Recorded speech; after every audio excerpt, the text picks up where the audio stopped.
இந்த தோல்விக்கு நான் பொறுப்பேற்றுக் கொள்கிறேன் என்று சொன்னாங்க. அவங்க அம்மா, அவங்க பொதுச் செயலாளர்,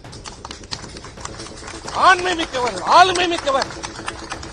வெற்றியும் கொண்டாடணும், தோல்வி வந்தா அந்த தோல்வி ஏற்றுக்கிற மனப்பக்குவம் இருக்கணும். அந்த மனப்பக்குவம் இன்னி வரைக்கும் அவர்கிட்ட கிடையாது. எல்லாம் போற அப்ப இவரு என்ன சன்னியாசம், இவரு என்ன எதுக்கு வந்த அரசியல் செய்யறவங்க எல்லாமே பதவிக்கு வரணும் தான் நினைப்பாங்க. இது இப்ப இவரு மட்டும் எதுக்கு இருக்கிறாரு? இன்னைக்கு எதுக்கு அதிமுக இந்த தேர்தலில் படுதோல்வி அடைஞ்சிருக்கிறது. ஆனா அதை ஏத்துக்க மனமில்லாத இன்னைக்கு சொல்கிறார் மிகப்பெரிய வெற்றின்றார். 47 தொகுதியை ஜெயிச்சது மிகப்பெரிய வெற்றின்னு சொல்றார். இப்படிப்பட்டவரை பொதுச் செயலாளராக வச்சிருந்தா என்ன பண்ண முடியும்? இது வெற்றியா? மிகப்பெரிய தோல்வி சொல்றார்.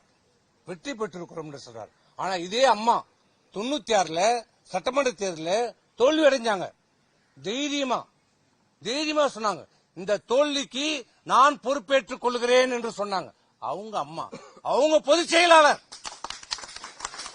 ஆண்மை மிக்கவர், ஆளுமை மிக்கவர்.